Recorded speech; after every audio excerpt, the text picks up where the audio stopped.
자, 오늘은 주제를 준비하셨다고 했는데 오늘 무슨 얘기 할까요?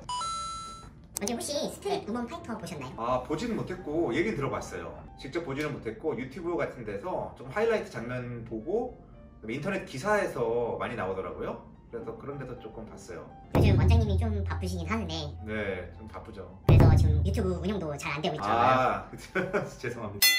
웨이비 크루의 이제 리더 노지님이 있거든요. 노지님의 피부 분석을 하는 시간을 가져보려고 해요. 근데 뭐 이 사진 가지고 분석이 가능할지 모르겠네요. 한번 보겠습니다. 근데 여기 나온 사진은 굉장히 뭐 피부가 좋아 보이시는데, 물론 이제 뭐 방송에 나오시는 분들 다들 피부가 좋지만 피부 엄청 좋아 보이시네요. 정말 모공 없이 매끈한 피부인 것 같아요. 피부가 전체적으로 좋다고 했는데 노지님처럼 깨끗한 모공을 만드는 방법이 있을까요? 사실 모공은 정말 모공이 좁은 분부터 모공이 넓은 분들까지 정말 많은 분들 다 신경 쓰세요. 모공에 대한 얘기 안 하시는 분들 거의 없으신 것 같아요. 특히 피부과 오신 분들은 대부분 모공에 대한 불만을 가지고 있습니다. 그럼 오늘 모공에 대해서 잠깐 얘기 드려볼게요. 모공이 넓어 보이는 이유는 크게 두 가지입니다. 첫 번째는 피지 분비예요. 특히 젊은 층에서는 피지 분비가 많으면 피지가 모공을 통해서 나오기 때문에 양이 많아지면 아무래도 그 통로인 모공도 넓어질 수밖에 없겠죠. 그리고 또 하나는 탄력 저하예요. 탄력 저하는 뭐냐면 나이가 들면서 점차적으로 모공 주변의 피부의 탄력이 떨어지면서 모공이 힘없이 늘어지는 그런 모공으로 됩니다. 피지 분비가 많고 탄력이 떨어지면서 모공이 넓어 보인다, 이렇게 볼 수가 있겠는데요. 이 두 가지 이유를 치료하는 것이 이제 모공 치료가 되겠습니다. 피지 분비가 많은 분들한테는 피지 분비를 줄여주고 또 피지가 잘 배출될 수 있도록 막고 있는 각질도 제거해주고 피부 탄력을 올려주고 피부를 재생해주는 게 결국 모공 치료가 되겠습니다. 다만 피지 분비가 많지 않은 분들은 굳이 피지 분비를 줄일 필요는 없겠죠. 그럼 우선 피지 분비를 줄이는 방법, 셀프 관리법에 대해서 좀 말씀을 드리자면은, 우선은 우리가 흔히 스스로 할 수 있는 거는 화장품 사용이에요.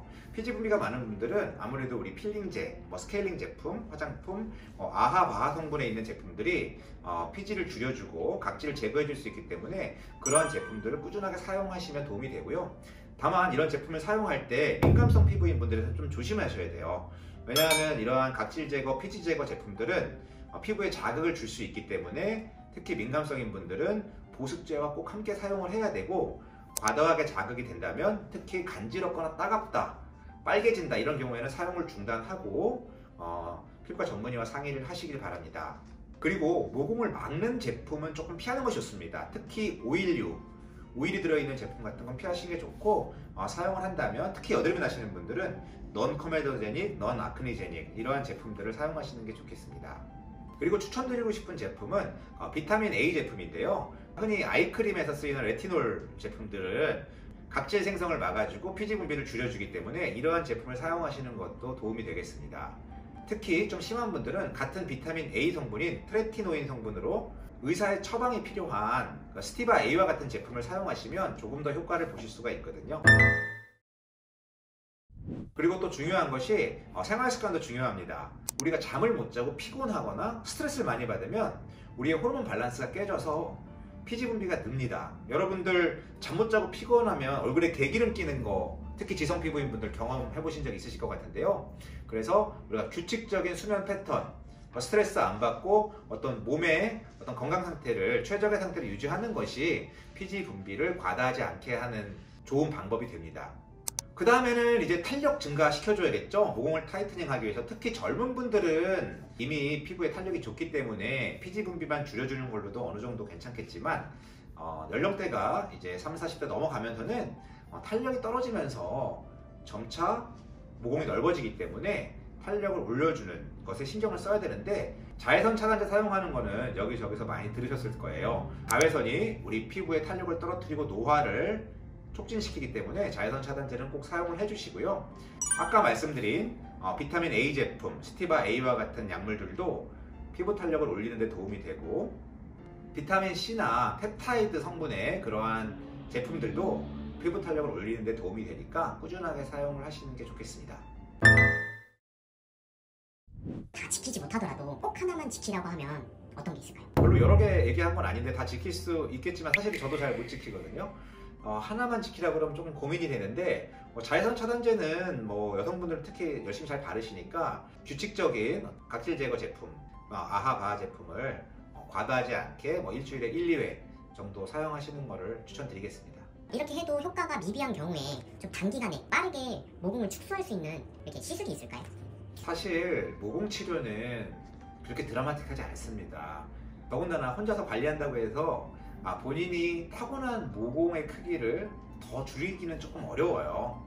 하지만 꾸준히 관리를 하면 더 넓어지는 것을 방지하고 최대한 좋은 상태를 유지하기 위함이거든요. 그럼 병원에서 추천하는 시술을 말씀을 드릴게요. 더모톡신을 이용해서 모공을 치료하면 조금 빠르고 확실한 효과를 보실 수가 있는데요. 더모톡신은 우리가 흔히 주름 치료에 사용하는 보툴리눔 독소, 즉 보톡스를 조금 묽게 희석해서 피부 얕게 촘촘하게 주사하는 방식의 시술을 말하는데요. 이 보툴리눔 독소의 성분이 피지 분비를 줄여주는 작용을 합니다. 그래서 피지 분비가 많은 분들, 모공이 넓은 분들한테 피지 분비가 줄어드니까 모공이 좁고 깨끗해 보일 수 있습니다. 또한 더모톡신의 효과 중에 하나는 피부를 팽팽하게 해줘요. 리프팅 효과, 탄력이 개선돼 보이는 효과가 있기 때문에 피지 분비도 줄여주고 피부도 매끈해지기 때문에 우리가 모공 치료할 때 저도 많이 추천하는 시술입니다. 더모톡신은 한번 치료하면 얼마나 유지가 될까요? 네, 더모톡신의 보통 유지 기간은 한 2, 3개월 정도인데 저 같은 경우는 보통 저희 환자분들께 한 3개월에 한 번씩 추천을 드립니다. 하지만 더모톡신이 조금 약점이 있어요. 피부 탄력을 근본적으로 올려주는 치료는 아니고 그 약물에 의한 효과이기 때문에 근본적으로 피부의 탄력을 올려줄 수 있는 콜라겐을 생성시킬 수 있는 치료들을 조금 병합해서 같이 치료하는 것이 좋습니다. 하지만 더모톡신은 좀 비교적 빠른 효과가 나타나고 어느 정도 기간이 유지가 되기 때문에 바빠서 병원에 자주 방문하기 힘든 경우에는 3개월에 한 번씩 더모톡신을 맞아도 좀 좋은 상태를 유지할 수가 있습니다. 그럼 피부 탄력을 올려서 모공을 개선시키는 치료는 어떤 게 있을까요? 탄력을 올려서 모공을 개선시키는 치료에는 굉장히 다양한 장비들도 이용이 되는데요. 오늘 제가 주로 하는 3가지에 대해서만 말씀을 좀 드릴게요. 첫 번째는 골드 PTT입니다.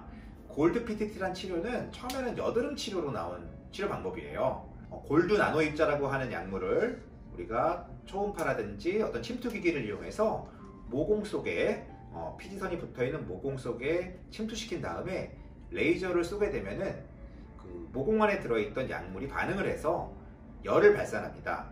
그 열을 발산하게 되면 어떤 주변 조직에서 피지 분비를 줄여주게 되고 여드름균도 죽이게 되고 주변 조직에서 콜라겐을 생성하기 때문에 탄력 증가 효과도 있는 것이죠. 그래서 여드름 치료에 처음 사용됐지만 모공 치료라든지 탄력 개선 치료에도 많이 이용하고 있습니다. 특히 피부결도 많이 개선이 되고요. 일상생활에 지장이 없기 때문에 꾸준하게 일주일에 한 번, 2주일에 한 번 받을 수 있는 치료예요. 두 번째로 추천드리는 시술은 피코프락셀입니다. 이 프락셀이라는 장비들은 여러분들 워낙 유명해서 많이 들어보셨을 텐데요. 피코프락셀이란 피코레이저를 이용해서 프락셀처럼 프랙셔널, 작은 빔들로 분해해서 레이저가 나가는 것을 피코프락셀이라고 얘기를 하는데요. 이렇게 작은 피코레이저의 빔들이 피부 아래 작은 틈을 만듭니다. 그러한 작은 틈을 만들게 되면 그러한 틈, 그렇게 작은 손상에서부터 상처 회복 과정이 일어나게 되고 그러면서 피부는 재생되게 됩니다. 이렇게 피부가 재생되면서 콜라겐도 재생되고 피부 탄력을 올리게 되는 것이죠. 한 2, 3일 정도 피부가 붉어질 수 있기 때문에 자주 할 수 있는 시술은 아니고요. 보통 한 달 간격으로 3회에서 5회 정도를 추천드리고 있습니다. 세 번째 시술은요, 써마지예요. 이것도 워낙 탄력 치료, 리프팅 치료의 대명사죠. 특히 연령대가 좀 있으신 분들, 한 40대 이상 분들은 탄력이 떨어지면서 모공이 넓어지는 경우가 많은데요. 그리고 잔주름도 생기고 피부 얇아지죠. 써마지를 하게 되면 이 모든 것을 함께 개선시킬 수가 있습니다. 써마지는 고주파 장비인데요. 고주파 열 에너지가 진피층으로 들어가서 콜라겐을 재생시키고 진피층을 리모델링 시키게 됩니다. 즉 피부를 재생시킨다는 뜻이죠. 그렇게 되면은 또 탄력이 올라가서 힘없이 넓어진 모공을 다시 조여지는 효과를 얻을 수가 있습니다. 그러면 진짜로 노진님처럼 모공 없이 깨끗한 피부가 될 수 있을까요? 네, 아까 말씀드렸지만 모공 치료는 아주 드라마틱한 개선은 아니에요. 그게 무슨 뜻이냐면은 본인이 유전적으로 타고난 어떤 모공의 크기 그거를 역전시킬 수는 없습니다. 하지만 나이가 들면서 점점 모공이 넓어지고 피지 분비가 많아서 넓어지는 거는 어느 정도 치료를 통해서 역전시킬 수가 있어요. 그래서 꾸준히 관리하고 꾸준히 치료를 한다면 본인이 타고난 범위 내에서 최대한 좋은 상태를 유지할 수가 있는 것이죠. 마지막으로 뭐 전해드릴 말씀이 있으실까요? 네, 오늘 모공 치료에 대해서 말씀을 드렸는데요. 모공 많은 분들이 걱정 많이 하시죠. 그런데 이제 피부가 좋아 보이기 위해서는 여러 가지가 있겠죠. 오늘 말씀드린 모공도 있고 우리 색소도 있을 테고요. 피부톤이 밝아지게 하는, 그리고 피부 결도 중요하고요. 그리고 얼굴의 윤곽이나 어떤 노화의 증상들도 좋아져야겠죠. 그래서 치료 방법들도 굉장히 다양한데 오늘 말씀드린 것들도 다 서로 관계가 있어요. 뭐 딱 모공만 좋아지는 게 아니라 이 치료를 하면 모공도 좋아지고 피부 톤도 좋아지고 이런 식으로 또 여러 가지 상승 효과를 얻을 수 있기 때문에 어떤 본인이 가지고 있는 문제가 어떤 문제인지 한번 잘 보시고 한번 피부과 전문의와 한번 상담을 해보시는 것도 좋으실 것 같아요. 자, 여기까지 시청해 주셔서 감사합니다. 강남의사 피부과 전문의 닥터 창이었습니다. 감사합니다.